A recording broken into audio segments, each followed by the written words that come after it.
একের পর এক মধ্যপ্রাচ্যে আমেরিকার ঘাঁটি ধ্বংস হচ্ছে।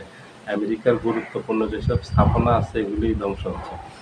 রাশিয়া ইরানকে সাহায্য করবে এটা আগের থেকে অনুমেয় ছিল, যেহেতু রাশিয়ার সাথে ইরানের খুব ভালো সম্পর্ক এবং রাশিয়া ইউক্রেন যুদ্ধের সময় ইরান রাশিয়াকে সর্বতভাবে সাহায্য করছে সব দিক থেকে। বিশেষ করে ইরানের খুবই কার্যকরী ড্রোনটা শাহেদ 136 136 শাহেদ যে ড্রোনটা আছে এটা খুবই কার্যকরী ইউক্রেন যুদ্ধে। এটা সবচেয়ে বেশি কাজে দিয়েছে। রাশিয়ার সবচেয়ে বেশি উপকৃত হয়েছে এই শাহেদ 136 ড্রোন দিয়ে। এই সুইসাইডাল এই ড্রোনটা খুবই আলোচনায় আসছে রাশিয়া ইউক্রেন যুদ্ধে। এটা দিয়ে আমেরিকার যত অস্ত্র আছে রাশিয়া এগুলিকে নাস্তানাবুদ করে ফেলছে এবং ইউক্রেনকে নাস্তানাবুদ করে ফেলছে। ইউক্রেনকে নাস্তানাবুদ করার অর্থ হলো আমেরিকা ইউরোপকে নাস্তানাবুদ করা, কারণ ইউক্রেনকে অস্ত্র দিয়ে লজিস্টিক সাপোর্ট দিচ্ছে, সর্বদিক থেকে সাপোর্ট দিচ্ছে ইউরোপ এবং আমেরিকা। তো এই অস্ত্রটা খুবই কার্যকরী। আর রাশিয়াও তার বিনিময়ে এখন ইরানের দুঃসময় রাশিয়া যেভাবে সাহায্য করতেছে সেটা হলো ইরানের অস্ত্র প্রয়োজন। ইরানের হাতে ব্যাপক অস্ত্র আছে এবং খুব কার্যকরী আধুনিক অস্ত্র আছে, এগুলি খুবই ধ্বংসাত্মক। গত এক সপ্তাহের যুদ্ধে এগুলি প্রমাণিত হয়েছে। ইসরায়েলের রাজধানী একেবারে ধ্বংসস্তূপে পরিণত হয়েছে। ইরানের মিসাইল নতুন নতুন যেসব হাইপারসনিক মিসাইল নিক্ষেপ করছে এগুলিতে ভ্যারাইটিস ধরনের অস্ত্র ব্যবহার করছে ইরান এই ইসরায়েলের বিরুদ্ধে এবং আমেরিকার বিরুদ্ধে। রাশিয়া মূলত ইরানকে যেভাবে মূল সাহায্যটা করতেছে সেটা হলো স্যাটেলাইট ইমেজ দিয়ে, তথ্য দিয়ে কোথায় কোথায় আমেরিকার ঘাঁটি আছে এবং গুরুত্বপূর্ণ স্থাপনা আছে এবং আমেরিকার রাডার সিস্টেম আছে।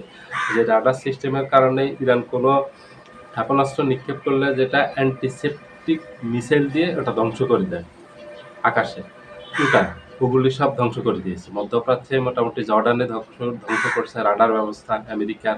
যে রাডার ব্যবস্থা দিয়ে অনেক দূর থেকে শনাক্ত করা যায়, কয়েক হাজার মাইল দূর থেকে শনাক্ত করা যায় যে অস্ত্র আসতেছে, তখন এটা দূরেই এটাকে ধ্বংস করে দেওয়া হয়, এটাকে আর ওই লক্ষ্যবস্তুতে আঘাত আনতে দেয় না। এই রাডার সিস্টেম ক্ষতি হওয়া মানে আমেরিকার বিশাল ক্ষতি হওয়া।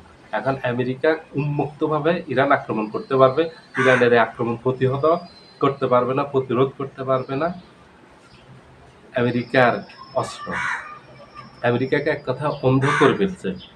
এই রাডার ব্যবস্থাকে ধ্বংস করে দেওয়ার অর্থ হলো আমেরিকাকে অন্ধ করে দেওয়া এবং আমেরিকার পরাজয়টাকে নিশ্চিত করে দেওয়া।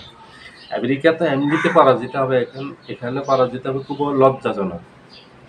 আমেরিকার যেসব স্থাপনা ধ্বংস করে দিয়েছে এখন পর্যন্ত ইরান, যেসব তথ্য আসতেছে, খবর আসতেছে, সকল মাধ্যমে আসতেছে, এটা ব্যাপকভাবে আমেরিকা ধ্বংস করে দিয়েছে। আমেরিকা তো পুরো বিশ্বের এই নিউজগুলো কন্ট্রোল করে, সিএনএন, বিবিসি, এগুলি তো তাদের নিউজ, এগুলিতে ভালোভাবে নিউজ আসতে দিচ্ছে না, আমেরিকার ক্ষয়ক্ষতিটা আসতে দিচ্ছে না। আমেরিকা যে ক্ষত বিক্ষত হয়ে গেছে মধ্যপ্রাচ্যে, এই নিউজগুলো আসতে দিচ্ছে না। এই নিউজগুলো মূলত বেশিরভাগ আপনারা পাবেন চীনের যেই সংবাদ মাধ্যমগুলি আছে ওগুলিতে, এবং রাশিয়ার সংবাদ মাধ্যমগুলি এগুলি একেবারে নিরপেক্ষভাবে সুন্দরভাবে প্রকাশ করতেছে, আর খুবই সামান্য কিছু আল জাজিরা প্রকাশ করতেছে। এবং মধ্যপ্রাচ্যের দেশগুলি সাংবাদিকদেরকে বাধা দিচ্ছে যেন এগুলি প্রকাশ করতে না পারে, তারপরেও প্রকাশিত হয়ে যাচ্ছে।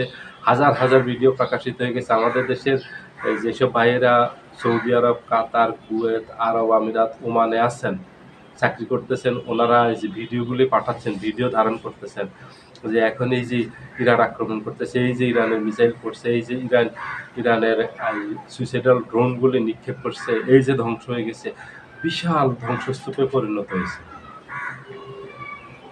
রাশিয়ার সাহায্য নিয়ে এই স্যাটেলাইট ইমেজের এই গোয়েন্দা তথ্যগুলি নিয়ে ইরান মূলত একেবারে মধ্যপ্রাচ্যে আমেরিকা, ইসরায়েলকে ধ্বংস করে দিয়েছে। এখন পুরো ইসরায়েল, আমেরিকার যেসব ঘাঁটি আছে মধ্যপ্রাচ্যে সেগুলি ধ্বংসস্তূপে পরিণত হয়েছে।